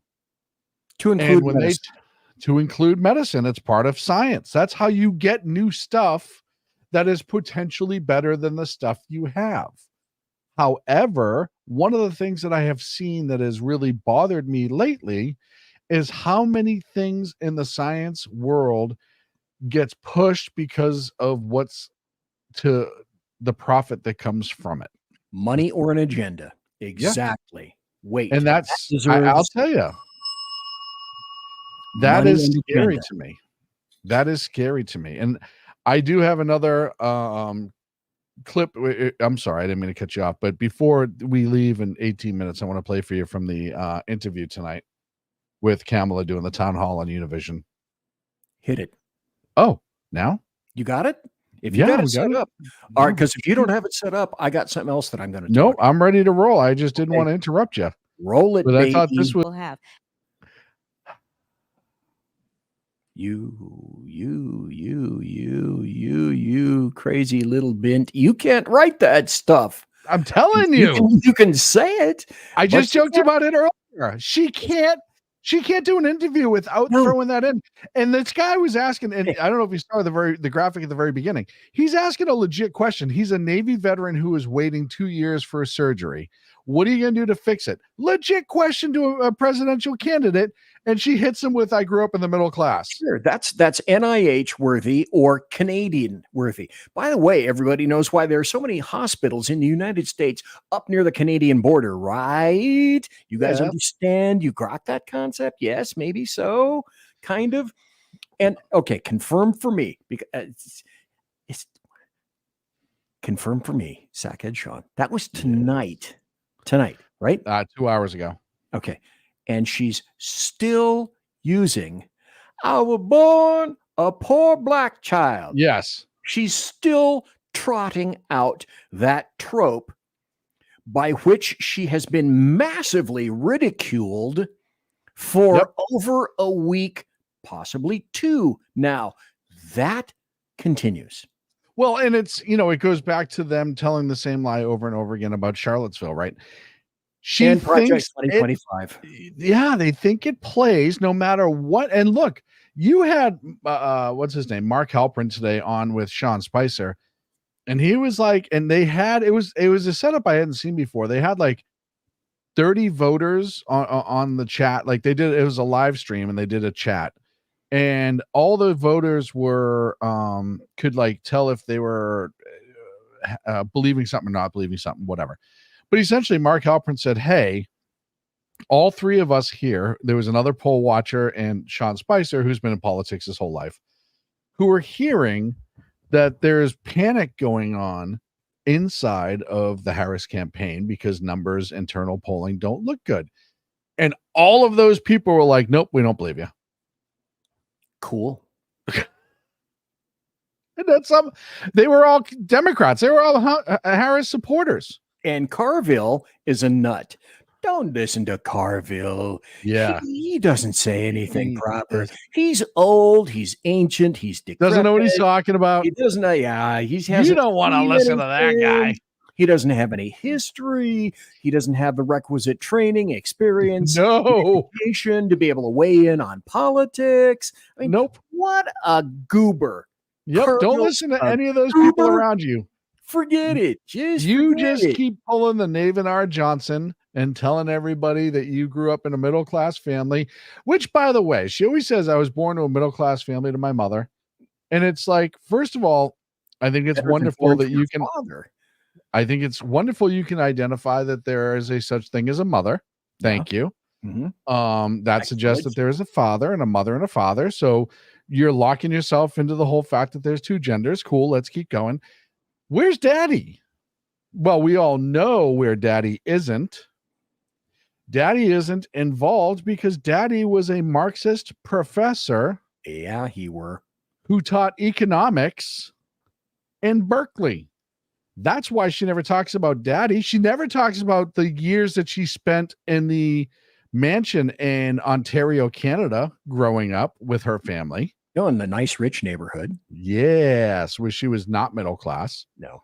It's amazing what she will leave out of her history, but she will start with, I was born to a middle class family. I was born to a middle class family. I was born to a middle class family. I was born a poor black child. She's stealing. That's theft. That's stealing from Steve Martin, damn it. Yes. And then there's the hand and head gestures, but it's just mine. I keep waiting for her head to actually just roll off her body and across the stage. That's how you know. Somebody at one point told her, if you nod your head while you're talking, people will agree with you. Wow. So she nods when she's lying her ass off. I wish I'd known that, because as I was talking through, 8 years now of podcasts, I could have been saying, and everything that I'm telling you is true. Absolutely correct, because my physicality says that. Speaking of physicality, we got about 10 more minutes left. I want to play this. Want to play this. Sorry. Well, perhaps I'll play that funky music, white boy, first. Then I'll so, Sackhead Sean, apparently it's not going to surprise you that I have, looking over at my tabs over here, I've gotten about maybe a little, not quite a third, but a little over a quarter of the stories done that I wanted to talk about tonight. But here's a video that I did want to be able to play, because it's what we call, I guess, a nuke job, something like that. Let me see if this is grand. I think this is about 1.5 minutes of just glorious. This will, as you watch this, it will delight your eyes, but simultaneously it will kiss your ears. So let's listen and watch. And we've been laser focused on leveraging all resources available, including from the federal government.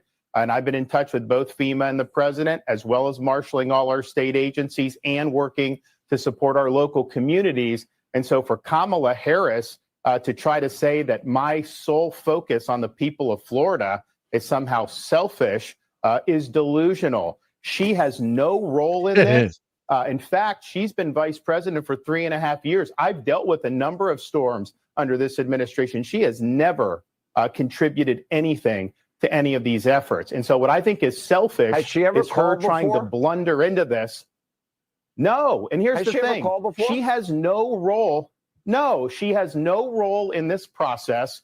I'm in contact with the president of the United States. I gotta hear that again. She has no role.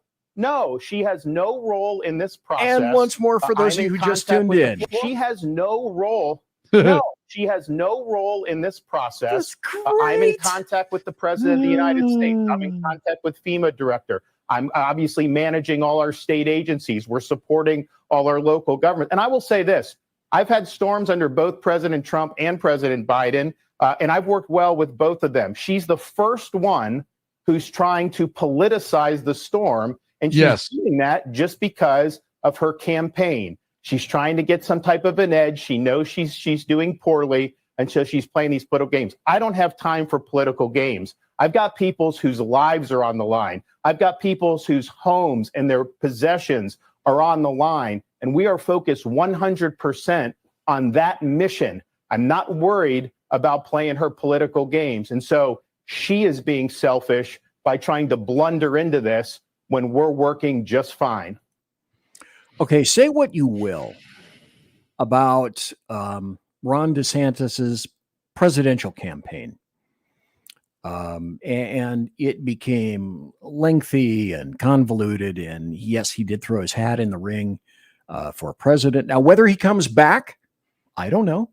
I really don't know. All I can say is that at this point, for the past 3 or 4 years, I don't know, Saakashvili, how long has he been governor? 2 terms now? 1 term, 2 terms? 2 terms. He just won his second term. Okay, so all I can say is this is the right dude for Florida. He's the right dude on the right day in the right state. Yep. For situations like this, because he actually gives a shit about the people, and he's done his political shindig. Okay, he got into the political morass for president on a couple of occasions, essentially got his ass handed to him, made some kind of silly, stupid, and fattening remarks. Okay, that was then. This is now. He's the proper guy. He needs to be. Thank God he is where he is, instead of some slush fund piece of crap aided and abetted by Willie Brown like Kamala Harris. It's just. Yeah, well, you know, his presidential campaign, he was trying to out-Trump Trump, which you can't do it. No, you can't. I had said that, and you shouldn't try to be him. I had said that if he had waited, if he did not run individually, he probably would have been the VP pick. And I firmly believe that if he didn't run on his own, if he didn't make such a big deal out of it. But that's all in the past right now, because what we're dealing with is a guy who understands the job of being governor. And I never once didn't think that Governor DeSantis didn't care about people. No. Actually, I think he's very compassionate. I think he cares very much for his citizens. I think that he is a very great governor, especially with these incidents. He knows what to do. He knows how to organize it. He knows how to be in control, and he does a wonderful job. And for her to try to interject when she's never done so before, and again, instead of just calling him and saying, hey, I know you guys are about to go through it. I wish you the best. I know Joe's working with you. And if there's anything you need from me that I can help with for some reason, give me a call. She would have looked better, right? Then it's just, I'm a caring person who happens to have some pull if needed, and I'm here for you. Didn't do that. No. She tries to interject herself like she's the president now, and it makes her look foolish. That's the thing it just makes her look dumb. It makes her look, and you cannot make this up, it makes her look like she's doing a town hall with a teleprompter. Which is, well, she can either choose. Which she is doing a town hall tonight, and she had a teleprompter. Wait. This was posted by Sean Davis on X. Okay. This is worthy of interjection and notation, a serious notation. Great grab, Sackhead Sean. Great photograph. Okay. This is a perfect encapsulation of her campaign and herself. Because if you're watching live or in podcast, commit this photo to memory, if you will. There's a town hall that's supposed to be live, extemporaneous, someone speaking off the cuff. Can you put it back up for a second? Happily. Yeah. Please. Yeah. And notice that this was something that was live. And you can tell that because the people that are speaking at the point are those in the background on the screen, such as that gentleman in front of the microphone. But to her right, there's a stand, and you'll notice there are two screens, not one on the bottom and one on the top. And what do you suppose would be on those screens? Why, that would be information that she needs in response, because she can't, it's live, not Memorex. She can't whip out a bunch of cards. She's not standing at a podium herself, so she can't use reference material immediately. She can't pull something out of her sleeve, look at it, and then try to tuck it back up the sleeve. She's using a teleprompter. I got a better shot of this, so keep going. Okay, at some kind of a live presentation. I must say, I'm not saying it hasn't occurred before. I'm not saying it hasn't occurred with other politicians. But take a peek at that. You saw it here first. That's an excellent screen grab of an individual speaking off the cuff in front of numerous persons on a Hispanic TV network. And she's referring to teleprompters for her speeches. I have to say, I have never, ever, ever seen this before. Not to say it hasn't, but I've never seen anybody bring this to my attention and point it out. And this is again why you listen to SHR, why you watch my show, why you watch Sackhead Sean's show, for this kind of information. Nobody else is first saw that for whatever reason, is bringing this to light, has emphasized this, and shown you, you're looking at inside baseball. This is how this chick functions, to say she can't. Sadly. So this is it. This is her. That's in a it. nutshell. That's a great illustration and a great point. And I'm still looking at close, almost 30 tabs and stories and articles that I didn't get to. No, but this one is going to be for your last drink of the night. Okay. Oh, do you have one? Wait a minute. That has something for this, right? Folks, this is BZ's final hour. Step up. Last call for alcohol. Here we go. And BZ, what I want to show you, this is from the Tesla event tonight, where Elon Musk is showing off a whole bunch of technology, and they're opening up like a Tesla land type thing. Yeah, he was in the chat room. Yes. Yeah, same guy, I'm sure. And this is for everybody who got $20 minimum wage in California. Here is your future. Yeah, this is what you demanded. You want it. You got it. Toyota. See that? Yeah. You want to get a photo? Yeah, for sure. Let's do it. Little video. Hey. Sweet. Thanks, man. There's your future, SEIU. Right there. All right. How's everybody doing? Yeah, there you go. Let's be honest, BZ. That's really it's what you demanded. Right. And that's just from tonight. And you know, if you didn't realize, the pour was actually good. Tilted cup, slow pour, did a good job. Yep.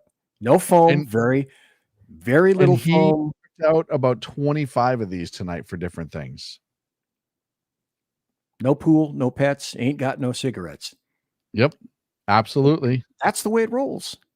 That's the way it's going to roll from now in the future. So before we wrap up, before I go hasta la bye-bye, Sackhead Sean, tell us what you have in store, in play, racked up, backed up in your Model 1, Mark 1, Cumulus brain. What do you got for tomorrow for your show? Go!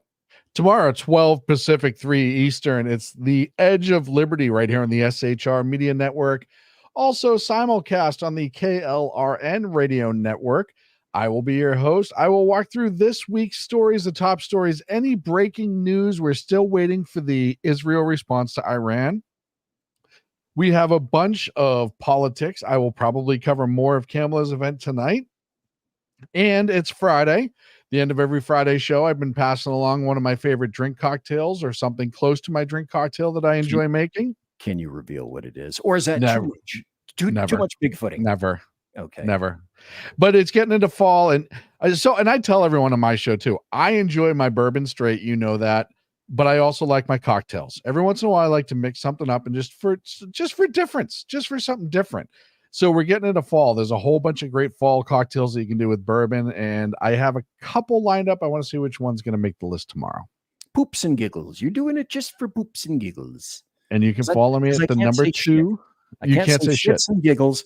I don't know if you people have noticed, but I have really ruined it early. Tried to minimize my shits and fucks and motherfucker and cocksucker and cunt and all of that kind of stuff. I've really tried to minimize that so that I'm a much nicer, much more forward-thinking BZ.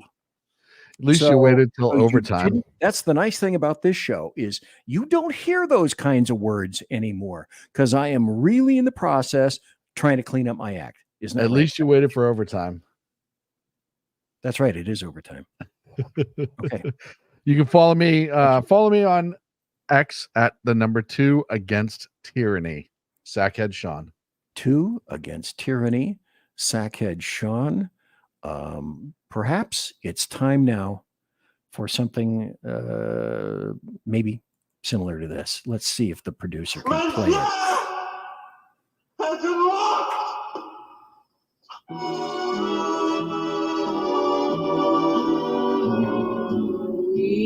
So, ladies and gentlemen, boys and girls, children of all ages, thanks for listening to the Bloviating Zeppelin's Berserk Bobcat Saloon Radio Show live and direct right here on the SHR Media Network, right here on Rumble and the SHR Media Group and shrmedia.com.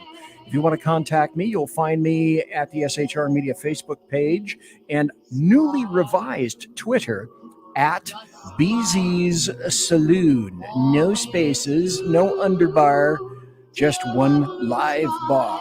So, promotional consideration is by the Lockheed Martin Skunk Works and also by the Shure and Electric Voice Microphone Company, also by Arrakis Boards and Pratt & Whitney Engines featuring Thrust. You can trust. And also, as per normal, thanks to my personal KC-135 Kettle One refueling team, with whom I shall be consorting in less than about 10 minutes, 50 feet from, let's see, that way, right there, right through that door. Thanks to Sean, Sackhead Sean, for being in the show tonight. Next week, I'm going to have Edmund Kemper, the serial murderer, on to speak to me. No, that's bullshit. But I will have some alluring guests. I appreciate everybody for being here. Thanks, Sackhead Sean. To everybody here, God bless. Take care and be safe. Everybody quiet down now and get some sleep. Good night, everybody. Good night, Mama. Good night, Ben. Good night, everyone. Good night, Mama. Good night, Daddy. Good night, children. Good night, Daddy. Good night, Elizabeth. Good night, John Boy. Good night, Jim Bob. Good night, Jim Bob. Good night, Jim Bob. What's going on? I was asleep. What's everybody doing? Good night, Jim Bob.